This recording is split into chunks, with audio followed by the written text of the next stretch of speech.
Salut les roommates, mon blaze c'est Félix, vous êtes dans la Wargame Room, et aujourd'hui on fait le point sur ce que Games Workshop a publié cette semaine concernant les règles d'armée. En effet, depuis lundi, ça n'arrête pas, Games Workshop a même publié un programme pour tout le mois de mai où on va avoir le droit à des règles pour quasiment toutes les factions du jeu pour voir un petit peu à quoi ça va ressembler en V10. Pour ce qui est des Space Marines, on a eu déjà quelques règles par rapport à certains véhicules ou encore les Terminators ou encore quelques datasheets qui ont fuité. Par contre, cette semaine, on a eu le droit à de nouvelles informations concernant par exemple les doctrines de combat. Lorsque notre armée de Space Marines sera certifiée Gladius Task Force, on aura 3 doctrines que l'on pourra utiliser une fois par tour et une fois par bataille. C'est-à-dire que ces 3 doctrines pourront être utilisées sur 3 tours différents et non pas sur les 5 comme précédemment en V9. La doctrine Devastator nous permettra de tirer lors du tour auquel on aura Advance. La doctrine tactique, quant à elle, nous permettra de déclarer une charge et de tirer lors d'un tour où l'on se sera désengagé. Et pour finir, la doctrine d'assaut nous donnera le droit, lorsqu'on a Advance, de pouvoir déclarer une charge derrière. L'éditeur nous rappelle au passage que combiné avec Oath of Moments, la règle spéciale Space Marines, la combo peut être assez sympa, puisque, pour rappel, Oath of Moments nous permet de sélectionner une unité à la phase de commandement, et toute notre armée aura le droit de relancer ses touches et ses blessures lorsqu'elle ciblera cette unité. Ensuite, on a eu le droit à la révélation du profil du nouveau Land Raider. Et est-ce qu'on va enfin revoir des Land Raiders dans cette version du jeu? Eh bien, il est fort probable que oui, puisque la règle la plus importante dans la datasheet de cette figurine, c'est le fait de pouvoir se débarquer de ce transport après qu'il ait bougé, et en plus de ça, de pouvoir tout de même déclarer une charge derrière, ce qu'on n'a pas du tout l'habitude d'avoir comme règle dans les règles de débarquement. À côté de ça, le garçon va bouger de 10, il aura une endurance de 12 pour 16 points de vie, une sauvegarde à 2+, et tout un panel d'armes assez habituel. L'autre règle assez sympa sur le Land Raider et d'autres transports Space Marine, c'est que désormais, on n'a plus l'appellation Primaris ou Firstborn lorsqu'on veut les embarquer dans un véhicule, c'est-à-dire que désormais, dans le Land Raider, on pourra embarquer qui on veut, que ce soit du Firstborn ou du Primaris. La simple restriction que l'on aura, ce sera 12 figurines au total, à savoir que les figurines qui auront des réacteurs, les Wolfen ou encore les Gravis et les Terminators compteront pour 2 slots dans le transport.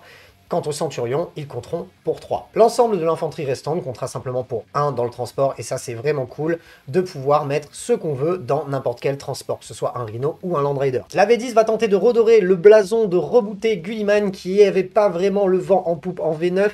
Qu'est-ce qui change sur cette version? Eh bien, déjà, sa sauvegarde invulnérable n'est plus de 3+, mais bien de 4+, que je trouve assez normal. Pour moi, c'est encore une aberration de trouver de l'invulnérable à 3 dans Warhammer 40 000, donc ça, c'est une très bonne chose. Par contre, derrière, le garçon est doté d'une endurance de 9 pour 10 points de vie, et les choses les plus intéressantes dans son profil sont surtout ses armes de corps à corps, puisqu'elles sont 2 armes différentes. Donc quand on lit la datasheet de la figurine, on se rend compte que l'on va pouvoir non seulement utiliser son profil à 14 attaques, mais aussi son profil à 7 attaques. Donc 7 attaques de force 14, PA-4, dégâts 4, et 14 attaques de force 8, PA-3, dégâts 2. De plus, tout comme en V9, ce garçon peut revenir sur le champ de bataille après être détruit sur un 3+, avec 6 points de vie restants. Inutile de vous dire que le garçon va tanker. De plus, ce garçon va avoir une capacité qu'il va pouvoir activer à chacun de ses tours à la phase de commandement. Il aura 3 choix à chaque fois. Il pourra tout d'abord augmenter l'objectif contrôle de 1 aux unités à 6 pas autour de lui. En plus de ça, il leur donnera la possibilité de relancer leur Battle Shock, ainsi que leur test de leadership. Sa deuxième règle va lui permettre de sélectionner à la phase de commandement une deuxième unité ennemie pour la règle Oath of Moments.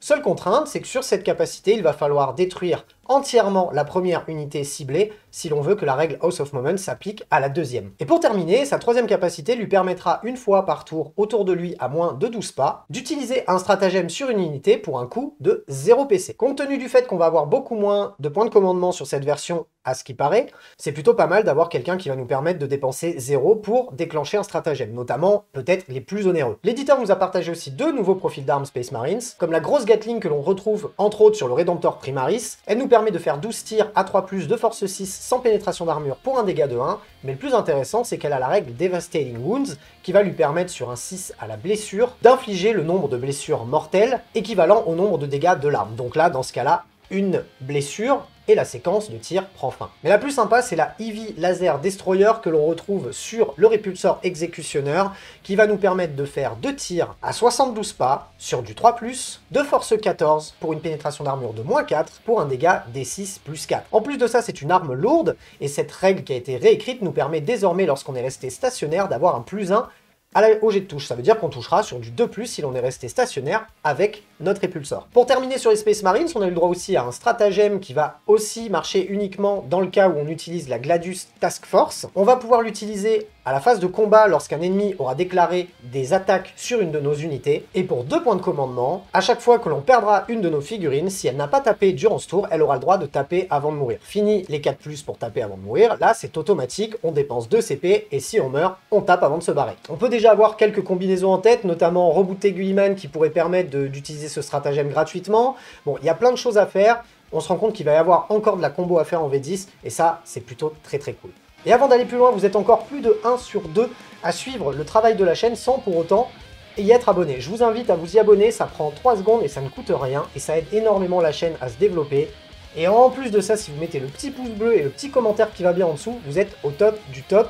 Ça prend 2 secondes, je compte sur vous. Et si vous voulez faire partie intégrante du studio et devenir un roommate, n'hésitez pas à vous rendre sur les plateformes de financement participatif pour m'aider à continuer à créer du contenu tous les jours, puisque c'est grâce à vous que je pourrai vivre de la création de contenu. Vous êtes de plus en plus nombreux à supporter le projet et pour ça je vous remercie du fond du cœur. Et pour ma part, vous pourrez me retrouver tous les lundis soirs à partir de 20h30 sur Twitch. Ça fait 2 ans que je n'ai pas raté un seul rendez-vous le lundi soir. N'hésitez pas à venir, vous verrez, l'ambiance est chill. On enchaîne avec les tyrannides, en plus de ce qui a été partagé durant les dernières semaines. Cette semaine, on a eu le droit à la nouvelle règle de Synapse. La règle sera applicable lorsqu'on se trouve à moins de 6 pas d'une figurine ou d'une unité qui a la règle Synapse. Jusqu'ici, rien de bien compliqué. En plus de ça, ça nous donnera la possibilité, lors de nos tests Battle Shock, de jeter 3d6 au lieu de 2. Ce qui va être sympa sur une armée de tyrannide qui n'est pas ultra aidée par le commandement, notamment sur ces unités à cordon. Une règle générale d'armée, notamment présente sur le Swarmlord, est vraiment sympa, voire complètement game breaker selon moi quand je la lis. Ça va nous permettre, tant qu'on a une unité qui a cette règle Shadow in the Warp sur le champ de bataille, de pouvoir, une fois dans la partie, faire un test Battle Shock à toutes les figurines présentes sur la table dans l'armée ennemie. Et alors ça, quand on est face à de l'orc ou face à des unités et des armées qui ont vraiment un petit moral, ça va être dévastateur, sachant que désormais, on perd l'objectif contrôle lorsqu'on... Enfin, il y a des combos de ouf à faire avec cette règle-là, et heureusement, elle a déjà direct été nerfée, on va dire, dans le sens où on ne pourra l'utiliser qu'une seule fois par bataille, et ça paraît logique. Avec ça, on a eu le droit à la nouvelle datasheet du Genestealer, un petit mix, j'ai l'impression, entre le codex Tyrannide et le codex Kulgen. En fait, on va taper sur du 2+, maintenant on aura 2 points de vie. Malheureusement, on aura la sauvegarde invulnérable du codex Tyrannide, non pas celle du Kulgen, donc on aura une save invulnérable à 5. Mais on fera tout de même 4 attaques, 2 PA-2 pour dégâts 1, ce qui est quand même pas dégueulasse. En plus de ça, on aura un mouvement scout de 8, puisqu'on se déplace aussi de 8. Ça veut dire que si on a le premier tour, on pourra se déplacer de 8 avant la game, et puis de 8 pendant notre phase de mouvement, ce qui est pas déconnant pour une unité qui va du coup faire 16 pas sur la table. A savoir que c'est une unité Synapse, et qu'en plus de ça, elle va avoir la possibilité de relancer ses jets de blessure de 1. Et lorsqu'elle sera à portée d'un objectif, et ben elle pourra carrément relancer tous ses jets de blessure. Le Swarmlord, quant à lui, n'a plus de profil dégressif, il est passé donc à 10 points de vie, avec une sauvegarde invulnérable à 4, une petite sauvegarde à 2, une endurance de 10 pour un mouvement de 8. Inutile de dire que le mec est quand même assez tanky. Il va avoir un pouvoir psychique de type torrent, donc qui touchera automatiquement sa cible, il n'aura pas besoin de lancer de jet de touche. Il aura donc D6 plus 3 tirs à 18 pas, de force 5, PA-1 pour dégâts 2. En termes de mêlée, il fera au total 8 attaques, de force 9 sur du 2+, pour une pénétration d'armure de -2 et un dégât de 1. La figurine est Synapse, elle est leader, donc on peut l'incorporer dans une unité. Elle va aussi exploser sur un 6 quand elle meurt et déclencher D3 blessures mortelles autour d'elle. Et elle aura la règle Shadow in the Warp qui lui permet donc de faire un test de morale à l'entièreté de l'armée adverse une fois par bataille. Sa portée de Synapse, quant à elle, sera améliorée puisqu'elle est de base de 6. Sur lui, elle marchera à 9. Et pour terminer, il aura la possibilité, une fois que l'adversaire aura déclenché un stratagème, de lui faire payer ce stratagème un PC plus cher la prochaine fois qu'il l'utilisera et pendant tout le reste de la bataille. Il ne pourra utiliser que cette capacité qu'une seule fois par bataille par contre. On a eu droit au profil du Rupture Cannon du Tyrannofex qui va mine de rien pas déconner, puisqu'il va à 48 pas faire 2 tirs sur du 3+, de force 18 pour une pénétration d'armure de -4 et un dégât de 2d6. À savoir que c'est une arme lourde, encore une fois, si l'on est resté stationnaire avec notre figurine, on aura le droit de tirer avec un +1 au hit, donc à 2+, dans le cas du Tyrannofex, ce qui est pas déconnant du tout. Et pour terminer sur le Tyrannide, on a eu un stratagème qui va être disponible si l'on joue une Invasion Fleet, donc une flotte d'invasion. Il nous permettra à notre phase de commandement pour un PC de sélectionner soit 2 unités Endless Multitude qui sont à portée de Synapse, soit une seule unité Endless Multitude qui n'est pas donc à portée de Synapse, et on va pouvoir relever des figurines dans l'unité. On en relèvera donc D3 plus 3, ce qui n'est pas déconnant, puisque les Thermagones, ce genre d'unité, ont ce mot-clé. Ensuite, on a eu le droit à quelques règles concernant l'armée Space Marines du Chaos, et notamment leur règle générale de faction, qui va être propre à toute l'armée Space Marines du Chaos, du moment qu'on a le mot-clé Hereticus Astartes. On va avoir la possibilité, que ça soit à la phase de tir et à la phase de combat, sur autant d'unités qu'on le veut dans notre armée, de déclencher un pacte noir. Lorsqu'on va déclencher un pacte noir, on va avoir la possibilité d'ajouter une règle aux armes de notre escouade. Soit on pourra rajouter le Lethal Hits, soit on pourra rajouter le Sustained Hits. Alors, qu'est-ce que c'est le Lethal Hit et le Sustained Hit? Eh bien, le premier, le Lethal Hit, fait qu'en fait, tout simplement, lorsqu'on fera un jet de touche non modifié de 6, on aura une touche, une blessure automatique. Pour ce qui est de la deuxième règle, le Sustained Hits 1 voudra dire que lorsqu'on fera un 6 à la touche, on pourra rajouter une touche additionnelle équivalent au nombre, enfin au numéro marqué à côté de la règle. Et là, comme c'est 1, en gros, quand on va jeter un dé d'attaque pour une unité de Space Marines du Chaos, si on fait un 6, eh bien on aura une attaque supplémentaire grâce à cette règle. La contrepartie de cette règle, la grosse contrepartie de cette règle même, c'est qu'une fois qu'on aura déclenché ce pacte noir, toutes les unités qui l'auront fait devront faire un test de leadership. Et s'il est raté, on s'infligera des 3 blessures mortelles dans l'unité qui aura raté son test. Et ça fait pas plaisir. On a eu ensuite droit au datasheet des légionnaires. Pas d'énormes changements en termes de statistiques, hormis leur leadership qui a changé, mais c'est normal, la règle de leadership a elle-même changé. Donc elle a été inversée, on va dire, puisque désormais, pour rappel, le leadership, on jette 2 dés et il faut faire plus que son leadership. Donc c'est normal que des unités qui étaient à 9 de commandement ou à 8 de commandement soient passées à moins, puisque sinon c'était un petit peu abusé. Ce qui est un peu plus intéressant, c'est notamment leurs règles spéciales ainsi que tout leur arsenal. On a pas mal de changements, notamment le Bolt Gun n'a aucune règle spéciale. Il a simplement 2 tirs directs, aucune règle spé, ni rapid fire, ni assaut, ni quoi que ce soit. Le Meltagun, quant à lui, a toujours une portée de 12, il aura par contre une force améliorée à 8, et la particularité, c'est que c'est une arme Melta 2, c'est-à-dire que lorsqu'on tirera à moins de la mi-portée, on infligera un nombre de blessures en plus du D6, équivalent au nombre que l'on voit après la règle Melta. Et là, comme c'est Melta 2, eh bien, lorsqu'on tirera par exemple à moins de 6 pas avec ce Melta, eh bien on infligera D6 plus de dégâts. Le plasma pistol, lorsqu'il est surchargé, prend la règle hasard 12. On n'a pas encore eu la précision sur cette règle, mais j'imagine que c'est une règle qui va, en gros, si on fait un 1, nous infliger très certainement des blessures mortelles, puisqu'on peut retrouver d'ailleurs cette règle sur un pouvoir psychique du Librarian Primaris, présent dans la boîte Léviathan. Je passe sur tous les autres profils d'armes. Moi, typiquement, j'ai tendance à préférer les mettre en corps à corps. Je vais souvent utiliser une épée tronçonneuse, qui est pas déconnante, puisqu'elle va leur donner 4 attaques pour une pénétration d'armure de -1, un dégât de 1. 4 attaques par bonhomme, ça fait 40 attaques sur une escouade, c'est quand même plutôt pas déconnant. On retiendra que le tome maléfique que l'on pouvait leur rajouter dans l'escouade en V9 pour pouvoir leur faire un pouvoir psy n'existe plus, ou du moins plus sous la même forme. En fait, maintenant, c'est un espèce de smite psychique, on ne peut plus sélectionner un pouvoir psychique particulier. Le fait de les équiper d'un petit icône leur permettra de relancer leur leadership test après avoir fait le pacte noir, ce qui est, mine de rien, pas déconnant, parce qu'il risque de sévèrement nous coûter cher si l'on le rate et qu'on fait un des 3 blessures mortelles dans l'unité. Donc, selon le coût de ce petit icône, je pense qu'on le mettra à chaque fois. Et pour terminer, ils auront la règle vétéran de la longue guerre, qui leur permet un petit peu comme les Genestealers précédemment cités dans la partie Tyrannide, en fait, de relancer les jets de blessures de 1, et lorsqu'ils sont à portée d'un objectif, de pouvoir relancer tous leurs jets de blessure. La règle, par contre, concerne uniquement la phase de corps à corps. On a eu le droit ensuite à un énorme coup dans les genoux de Abaddon le Fléau, puisque désormais, il est repassé figurine, on va dire, un petit peu de base. Il a de très bonnes règles, ne vous inquiétez pas, mais il est beaucoup moins fumé que sur le papier en V9. Et je trouve que c'est à peu près normal, puisque Abaddon n'est pas un Primarque. Donc le garçon aura une endurance de 5, une sauvegarde à 2+, une invulnérable à 4+, jusqu'ici rien de bien transcendant, 9 points de vie, et surtout ce qui va être assez intéressant dans son profil, ça va être ses règles spéciales. Un peu à la manière de rebooter Gulliman, il va avoir 3 capacités qu'il va pouvoir activer à sa phase de commandement. Il ne pourra en activer qu'une seule à chaque fois. La première lui permettra, autour de lui, à moins de 6 pas sur les unités hérétiques Astartes, de leur faire relancer leur jet de touche. La deuxième capacité, quant à elle, permettra, autour de lui, à moins de 6 pas, de déclencher une 4+ invulnérable sur toutes les unités hérétiques Astartes, ou encore les unités hérétiques Astartes Mounted. Donc Mounted, j'imagine, les motards, les lords discordants, les trucs dans le genre, les trucs montés, quoi. Sa dernière capacité d'aura lui permettra de faire relancer autour de lui le test de leadership et le test de battle shock. Donc ça, c'est pas mal quand c'est couplé aux prières noires qui ont tendance à nous faire perdre des figurines. Là, on va être content de pouvoir relancer gratuitement, on va dire, ces tests-là. De plus, il aura 2 profils d'armes de corps à corps, donc logiquement, comme c'est décrit, eh bien, on pourra utiliser les deux qui vont nous permettre en plus en Devastating Wound, c'est-à-dire que si on fait des 6 à la blessure, on infligera un nombre de blessures mortelles équivalent au nombre de dégâts que l'arme inflige. Et là, le premier profil, on est sur 8 attaques en 2+, de force 5, PA-1 pour 2 dégâts.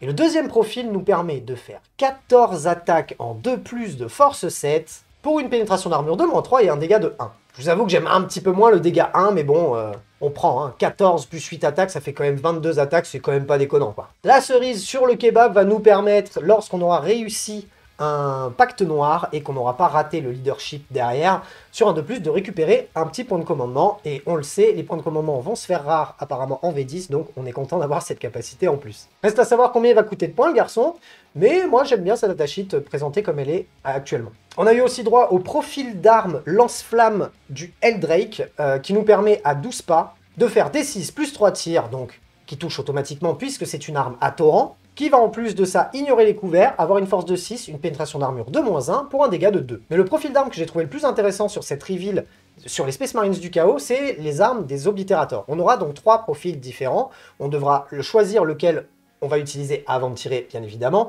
Ils auront tous une portée de 24 pas, mais par contre, ils vont avoir plus ou moins tous une utilité particulière. On va avoir un melt à 2, donc en gros à moins de 12 pas, qui fera 2 dégâts en plus de ses dégâts, qui fera donc des 3 tirs, à 3+, force 12, PA-3, dégâts 4. Donc particulièrement utile face aux grosses unités d'élite, aux personnages qui vont avoir 3 à 4, voire même 5 points de vie.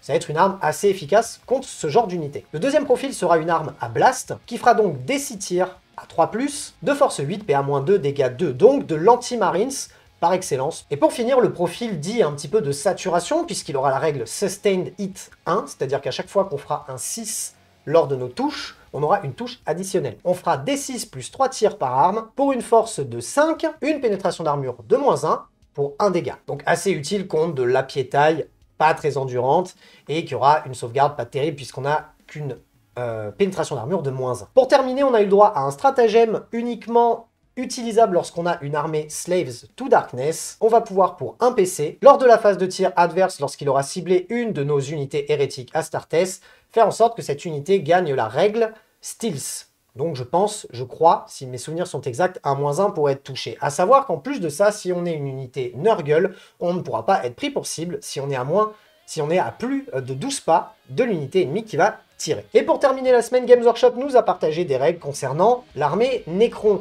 Et alors sur cette page de Warhammer Community, les gars, j'ai dû relire la règle 128 fois parce que je trouve que c'est extrêmement mal écrit. Pour la faire courte, le protocole de réanimation a littéralement été réécrit, puisque désormais on ne déclenchera pas un protocole après chacune des phases de tir, on va dire, ou des phases de corps à corps. On va simplement déclencher ce protocole à notre phase de commandement, et seulement si les unités n'ont pas été totalement wipées. Là où c'est intéressant, c'est qu'en fait, on va ramener des 3 blessures infligées dans l'unité. Alors, ça a été écrit comme ça, mais je trouve que c'est particulièrement mal écrit.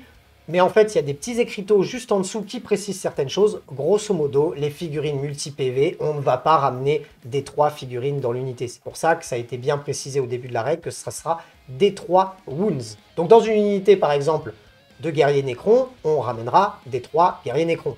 Mais en plus de ça, on a des petits encarts juste en dessous qui nous précisent que sur les unités à multi-points de vie, lorsqu'on en aura perdu plusieurs, on en ramènera une seule avec un point de vie. Et lorsqu'on en aura perdu plusieurs et une qui aura perdu certains points de vie, on utilisera le protocole, c'est-à-dire lui ramener des 3 blessures. Et si cette figurine repasse à full PEV, on pourra, grâce à la règle, au petit écriteau juste en dessous, ramener une figurine dans l'unité avec un point de vie restant. Merci à la commu de m'avoir aidé à comprendre cette règle, puisque j'étais pas le seul à totalement mal l'interpréter. Mais grosso modo, on part là-dessus. Les unités à un point de vie vont être extrêmement favorisées, puisqu'elles vont ramener plusieurs figurines dans l'unité à chaque fois, c'est garanti. Par contre, les unités à multi-PEV, ça va être moins le cas. Mais c'était déjà le cas en V9. Les unités multi-PEV, on avait souvent beaucoup de mal à en ramener une, puisqu'il fallait faire... Par exemple, sur une figurine qui avait 4 points de vie, il fallait faire 4 fois 5+ pour les ramener. Là, ce qui est pas mal avec ce protocole de réanimation, c'est qu'il est automatique. On n'a pas besoin de jeter de dés, hormis pour déterminer le nombre de figurines que l'on ramène. mais en tout cas, on ne peut pas se rater, il ne peut pas y avoir un protocole raté. Donc ça, c'est plutôt cool. En plus de ça, on a une règle générale qui touche l'Awakened Dynasty, donc on ne sait pas encore ce que c'est, mais en tout cas, lorsqu'un personnage Necron accompagnera une de nos unités, on gagnera un +1 hit. Donc les unités qui par exemple toucheront à 4+, comme les nouveaux guerriers Necron qui maintenant touchent à 4+, toucheront à 3+. D'ailleurs, la datasheet des guerriers Necron a été elle aussi révélée. Je pensais qu'il n'y avait rien qui avait changé, mais en fait, j'avais pas vu le petit 4+, pour le tir. Effectivement, le guerrier Necron ne tire plus à 3+, mais bien à 4+. Son arme en plus a changé, puisque avant on était sur une pénétration d'armure de -1 et -2 sur l'arme à courte portée. Maintenant on est sur une pénétration d'armure de 0 et de -1. Ça, Games Workshop l'a dit, la létalité a été amoindrie dans cette version, on l'a bien compris. L'arme de base aura tout de même la règle Rapid Fire comme avant, et en plus elle aura le Lethal Hit. C'est-à-dire que sur un 6 non modifié à la touche, on blessera automatiquement. Pour ce qui est du deuxième profil, avant c'était une arme d'assaut, elle n'est plus arme d'assaut, elle est simplement arme Lethal Hit, c'est pareil, sur un 6+ à la touche, on blessera automatiquement. Mais la règle la plus intéressante de cette unité, c'est que lors de notre protocole de réanimation, au lieu de faire D3, on fera D6 points de vie qui retournent dans l'unité. En plus de ça, si on a apporté dans l'objectif, on fera D3 + 3, donc un jet de dés quand même beaucoup moins aléatoire. On se rend compte un petit peu du rôle que vont prendre les guerriers Necron dans cette V9, dans cette V10. Au passage, on a eu le droit au profil du monolithe. Je suis pas emballé parce que je trouve que c'est un gros sac à points de vie. En fait, tout va dépendre de si les tables de jeu vont être autant on va dire, chargé qu'en V9, puisque, je ne sais pas si vous avez déjà vu le dernier monolithe, mais il a un énorme fion, il bouge que de 7, il est donc selon moi super compliqué à déplacer sur la map, et pour se dégager du coup une ligne de vue, il va ultra galérer, et je pense que si on n'a pas envie de le combattre, on aura simplement à l'éviter, et qu'au final, il nous infligera pas tant de dégâts que ça. En plus de ça, il a une règle qui lui permet de TP des unités autour de lui, mais les unités n'ont pas le droit de charger derrière. Donc moi, je suis vraiment pas fan de ce nouveau profil de monolithe. Maintenant, est-ce qu'il y aura des règles spéciales, des choses qui feront qu'il sera vraiment jouable et intéressant? Parce que la figurine est vraiment magnifique. C'est le genre de figurine que j'aimerais beaucoup avoir dans l'armée Necron du studio. Mais là, à l'instant T, vu ce qu'ils partagent dessus, ça donne vraiment pas envie comparé aux autres véhicules qu'on a pu voir dans les reveals de Games Workshop. On passe d'ailleurs au profil du Doomsday Cannon, donc encore une arme qui est sur un véhicule. Elle est rigolote, mais très aléatoire, puisqu'elle va pouvoir tirer chez le voisin. À 72 pas, elle fera D6 plus un tir, moins pas comprendre, sur du 3+, de force 15, pour une pénétration d'armure de -4 et un dégât de 4. C'est une arme à blast et donc une arme lourde. Ça veut dire que si on est resté stationnaire, on touchera à 2+. Le problème, c'est que, concrètement, si on tape son 1 sur son D6 tir, on tire que 2 fois. Et si on tape un petit 1 derrière, il n'y a qu'un tir qui passe. Et si on retape un petit 1 derrière, on a 0 tir qui passe. Donc si vous faites mon genre de jet de dés, ne jouez pas cette figurine. A savoir tout de même que s'il est resté stationnaire, en plus d'avoir donc la règle Eevee, il aura en plus de ça la règle Devastating Wounds, qui va lui permettre d'infliger des blessures mortelles sur les 6 à la blessure, nombre de blessures mortelles équivalent à ces nombres de dégâts, donc 4. Ça, c'est plutôt pas mal. Mais moi, ce que j'ai préféré, c'est les armes de corps à corps du Void Dragon, puisque c'est mon Ctan préféré et que j'ai dans mon armée de Necron. J'ai bien hâte du coup de le sortir. On va avoir deux profils différents que l'on va devoir choisir, on ne pourra pas utiliser les deux. Par contre, ce sont des armes anti-véhicule, et qui plus est anti-véhicule 2+. Donc ça, c'est plutôt pas mal. Le premier profil nous permettra de faire 5 attaques sur du 2+, de force 12 PA-3, pour D6 dégâts plus 2. Quant au deuxième profil de balayage, lui va nous permettre de faire 10 attaques, sur du 3+, de force 8, et une pénétration d'armure de -1 pour un dégât de 2. Et pour terminer, on a eu le droit à un stratagème qui ne va fonctionner que sur l'Awakened Dynasty. Ça va nous permettre, lors de notre phase de combat pour un point de commandement, de sélectionner une de nos unités avant qu'elle ait tapé, et lorsqu'elle va utiliser ses armes de corps à corps, celles-ci vont être dotées d'une force améliorée de +1. Et en plus de ça, si on a un personnage qui accompagne cette unité, on va avoir aussi une pénétration d'armure améliorée de 1. Et moi, ça me donne bien envie de ressortir mon petit seigneur Scorpek chez ses copains, les Destroyers Scorpek. Ça va être rigolo, ça va être impossible à placer sur la table parce que c'est beaucoup trop gros comme socle, mais moi, ça me fera bien marrer. J'espère que cette vidéo vous a plu. Si c'est le cas, comme d'habitude, vous mettez le pouce bleu, vous activez la cloche, vous vous abonnez à la chaîne, vous mettez votre magnifique, plus beau commentaire. Vous allez faire un tour sur My Hobby Place pour commander vos figurines, ça aide aussi le studio. On se retrouve très bientôt pour plein d'autres vidéos. D'ici là, prenez soin de vous. Salut les roommates.